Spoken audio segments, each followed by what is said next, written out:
Today, I'm going to share with you a very simple and powerful hack which I use quite frequently to get almost maybe 2 to 3x the amount of work done in the same amount of time.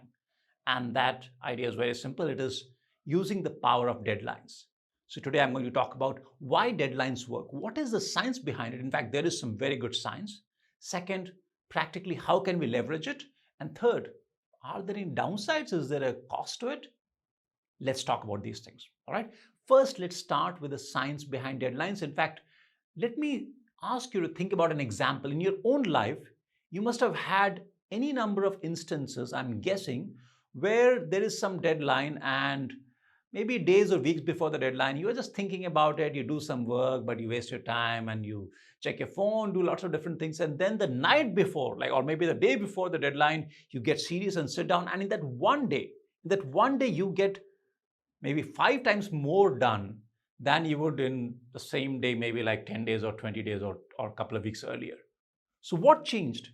When the deadline came, something changed. There was something about your brain chemistry which was different, which made you accomplish a lot more than you would normally. Now, you might say, but that's not a good idea. Waiting to the last moment, that's procrastination. That's true.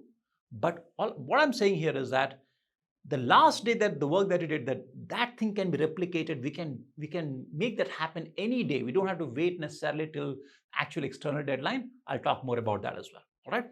Now, why does it work? Why did the same person, why did you become so much more efficient on the last day?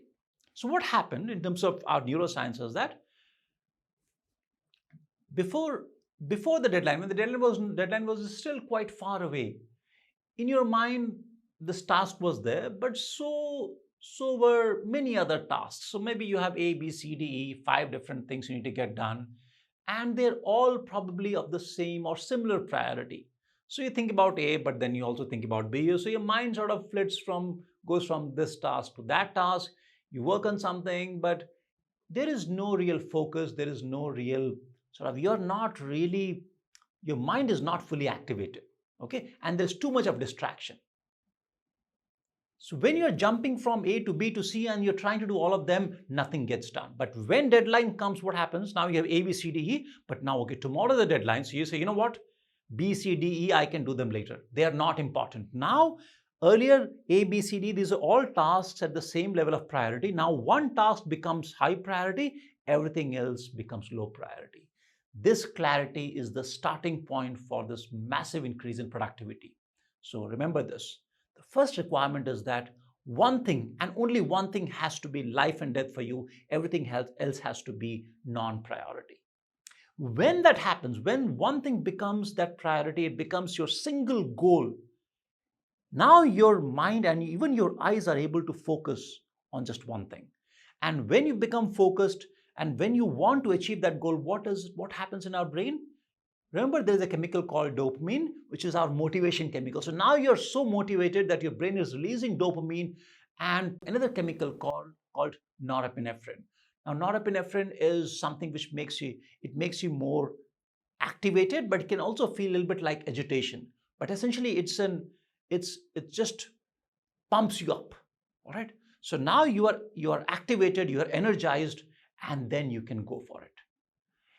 When you have only one goal in front of you, everything else has sort of become low priority. There is one more thing that happens. Often you get deeper into the task and you get into it more and more and more, and you soon get into this flow state. When you get in the flow state, your mind loses track of everything else. It loses track of time. You forget that you're hungry or thirsty. You're just into that thing. And when you are in flow state, your creativity and even your productivity, it just shoots, it skyrockets. So now, as we can see, having a deadline, it can make you massively more productive, and very importantly, we might say, yeah, but it'll be very stressful. It'll be not a good experience. Not true. We'll talk about stress in a bit. But when you get in the flow state and when you're done, in fact, quite often I have experienced there's a deadline for a couple of hours, I'm into it. And when it gets done, when I look back, it feels like, wow, this was amazing. So flow can be very, very enjoyable. All right. So this is how This is how the neuroscience behind deadlines works, and when it creates flow state, it's just amazing. So now let's understand how we can practically take advantage of deadlines, because deadlines are not there all the time. Now, here are a couple of things that I like to do. One is, if I want to get something done by a certain date, I will make a commitment, and I'll make a commitment in my startup to some of my team members. So I will tell somebody, I'm going to send this particular thing to you, or this write up to you by this time. So as an example, we send out one newsletter every 2 weeks. Every second alternate Friday, we have a newsletter. Now I have to write that.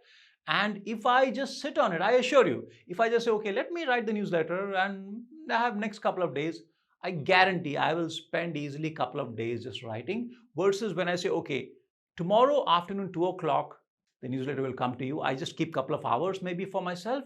And I know that roughly if I have those few hours, I will get it done regardless.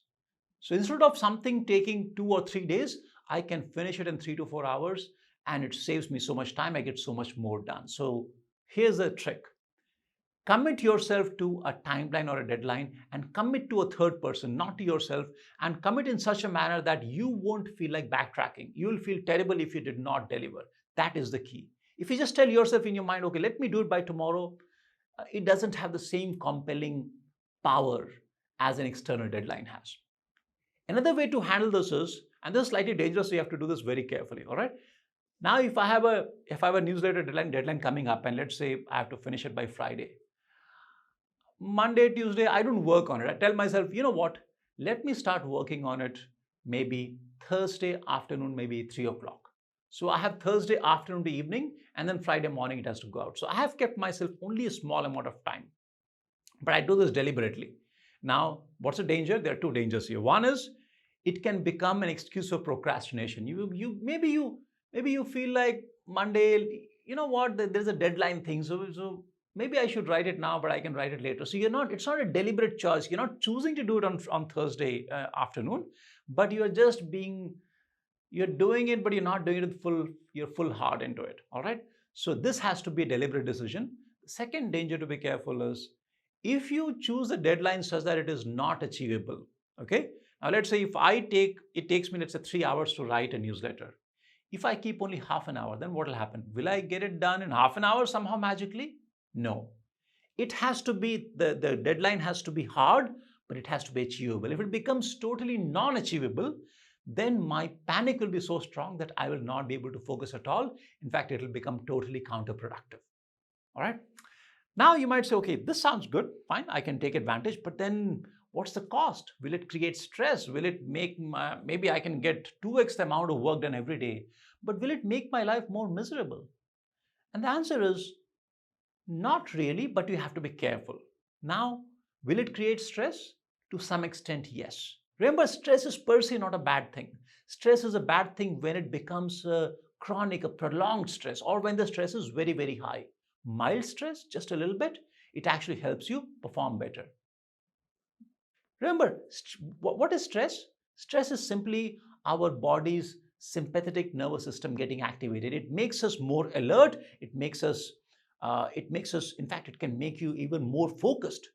But when stress is to a certain level. So when we get stressed, at that point, our brain will have more of norepinephrine. It makes us more alert, and we can push harder for our goal. So stress to a small degree is not bad at all. All right. But like I said, if you make it chronic, let's say you have one deadline and now you have whole day, you have 5 different deadlines, that might exhaust you, right? So do it carefully. And second thing, like I mentioned earlier, the deadline has to be achievable. If you choose a target which is impossible to achieve, then nothing will get done.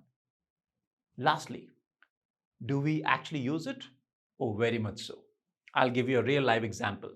So we have 2 boot camps we run. One is called Deep Work and Flow, and another is called Extreme Focus Learning. So in Deep Work and Flow, what do? To help you get in the flow state, for the bootcamp participants, we ask everybody to share a goal at the start of every session. So you have 100 minutes of focus coming up. So you have to share what I want to accomplish in the next 100 minutes and share openly, publicly. So it's a commitment you have to make to somebody else. Now, Once you've made that commitment, now you have only 100 minutes. So now that becomes like a deadline. And therefore, then it focuses you to really go into it and to let go of everything else. So this is how we are using this idea even in our boot camps. And I can tell you it is truly very effective. All right. So take advantage of it. Don't feel bad about deadlines. But like I said, it's like a weapon. Use it carefully in a controlled manner.